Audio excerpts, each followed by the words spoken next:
Welcome to the Kitcar History File series, where we'll be going through the industry's past. We'll be visiting old marks of long ago, some modern ones, some mostly older stuff. A lot of archive information with photographs and information on the cars they made, the people involved and what happened to them. Hello, my name's Steve Hull. I'm editor of TKC Mag and totalkitcar.com. And I'd like to welcome you to the latest episode in our Total Kit Car History File series in association with Neil Winnington's Enwin Motors channel. If you're new round here and you're wondering what the heck Total Kit Car History File series is, let me just give you a little potted roundup. We're taking the time to explore the extensive archive that we've built up here at TKC Mag and Total Kit Car. We cover the historical companies and the history of the industry in the magazine and on our website. And on Facebook, we plaster a few old photos, black and white ones, on our pages and Instagram from time to time. But it struck me that there was we've been getting some inquiries about kit cars and kit car companies of the past. And as I said, we got a lovely archive of photos, and I think it's only right that we share this stuff. And some of the photos are just absolutely beautiful capsules, time shots, snapshots of a time gone by. Some have never been seen before, and the photos you'll see accompanying with these audio files. And if they did, some of them have just not been seen for 30, 40, 50 years perhaps. And it's important to me that we get this stuff out there and spread the love around. Anyway, that's enough of that. I hope you've been enjoying the series. If you haven't seen all of them, if you've got a few minutes here and there on the train, sitting watching TV while the missus is watching something you don't want to watch of a soap nature, put your headphones on perhaps and listen to my dulcet tones. Anyway, this time, without further ado, we're looking at a great old company from the 80s, a company called JPR Cars, they were actually based at Goodwood, before Goodwood became popular and reborn. They were actually in the very historic Super Shell building on the site, and funny enough, I was watching I think it was on ITV4, ITV3 the other day at their programmes they were running on this year's Goodwood Revival, and it did make me smile at various times when they were covering some of the races. The beautiful looking Super Shell building looking very splendiferous. When John Randall had it, and before him Alan Langridge, of course, it wasn't looking that good. But it's great to see that building still in use, and of course our industry's got a bit of history in it. But John Randall was the man behind JPR. JPR standing for John Paul Randall. Nothing more, nothing less. He'd worked at Dutton Cars for about 3 years. One of the early employees for Sir Timothy, I think. Before he went off to Australia for a number of years, where he worked in the kit car industry there. When he came back to the UK in the early 80s, he set up JPR Cars. And as a fan of the E-Type and Jaguar in general, it seemed quite logical if John was going to get involved in kit cars, he'd do something that looked like an E-Type. It's important to point out, I think, that the Wildcat, certainly in its earliest incarnation, wasn't a replica of the E-Type. It was more of an approximation. John was the first one to admit that. And indeed, it couldn't be a replica at the time because it was based on Ford Cortina.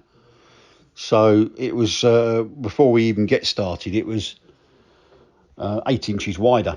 So even though he'd taken the splash or the mould from an original E-Type, he had to do an awful lot of work on that to make it fit the much wider Ford axle. He did actually come out with an XJ6 version around about 1991. And also a Ford Sierra. I think there was a Ford Sierra version before that, updating the Cortina. And if memory serves me right, he actually served the American market with a variant that I think was based on Mustang Pinto. Again, creaky old memory, but I think he did that. There was a chap that worked with John, a very nice guy called Terry Land, and he did all the chassis development and was John's right-hand man all the way through the history of the company, which probably ran from 1985 till about 95, 96 at a push. But 1985, that was the year that also saw the arrival on the scene of the Triple C Challenger. Now, that was a replica of the E-Type and a very, very good one. And I always felt that John, obviously, for obvious reasons with the Cortina Mechanicals, got a little bit overshadowed by the Challenger. But the XJ6 car that he did sort of addressed that. But some might say it was a little bit too little too late. But great company, well-built cars. And John's a really nice guy, really nice guy. I spoke to him a few years back, just by accident, really. It was nice to catch up with him. So the Wildcat was his number one, his main model. I believe, speaking to Derek Argyle, who I think was the Owners Club main man for many years, lovely chap. I think he told me there was about 140 of those made.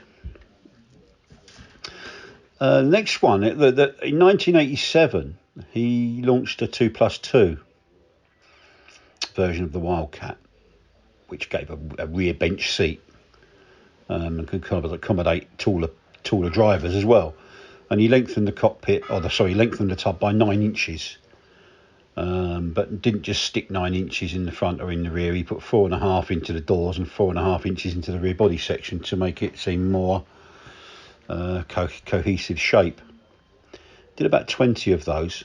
Never really got the following that the standard 2-seater Wildcat did, but it was available if people wanted it. Probably his biggest step, apart from becoming agent for the Van Clee thing in 1991 briefly. That was a 2CV based Jeep-like creation. Not sure why he got involved in that, but he did, but didn't do many, I don't think. He brought out the his version of the very famous Lindener Knocker lightweight E-Type. Pretty convincing effort, actually. He called it the Wildcat Le Mans, and it actually came from an American customer who commissioned him to build it, which, naturally enough, John put 2 and 2 together and offered replicas of that car for commercial sale in UK. He did 3 standard versions, 2-seaters, and he did 2 2+2 versions. Probably made 5 of those in total. Then, sort of around 91, 92, the wheels began to come off for John, sadly. Things had slowed down greatly on the Wildcat, and he was looking for other stuff to do. And the photo of the red Mercedes SL that Neil's put on these pages as you go through this audio file is an American kit that came to Stoneleigh in about 91, 92. There was a few American visitors around about those sort of early to mid 90s. There was a guy that brought over a replica of kit. I seem to remember as well. That program's name escapes me, but it had David what's his name in it, and it was very popular programming in that time. But anyway, I digress. John saw that car and decided to become an agent for it from 1993. But he altered it to suit the UK market. He revised it to fit the Wildcat chassis,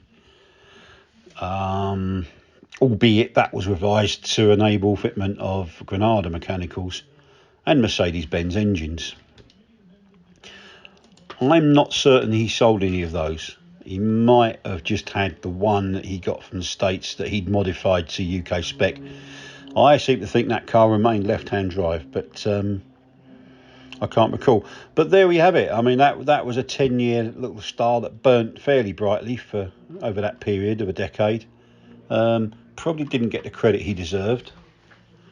But I suppose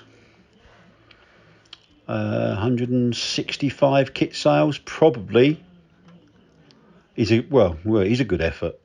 as I've always said, if any, I tip my hat to anyone that can sell one kit car, let alone 165. I think sometimes people make the mistake of thinking it's fairly straightforward to be a kit car manufacturer. It most definitely isn't.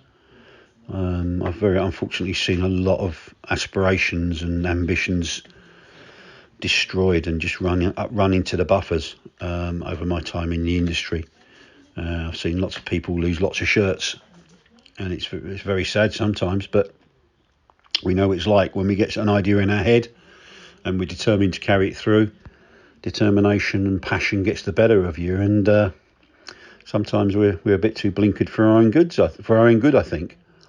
But no, so anyway, John sold about 165 cars.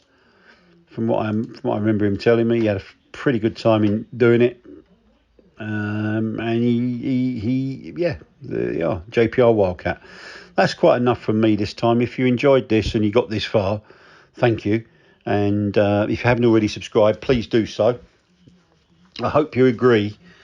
I don't think these aren't numbered, so you won't know necessarily if you've listened to them in order. I'm guessing that the telltale will be less ums and ahs and me getting myself into a right old tangle. Because as I've said before, I'm not a trained voiceover person, and like my face is great for radio, I imagine.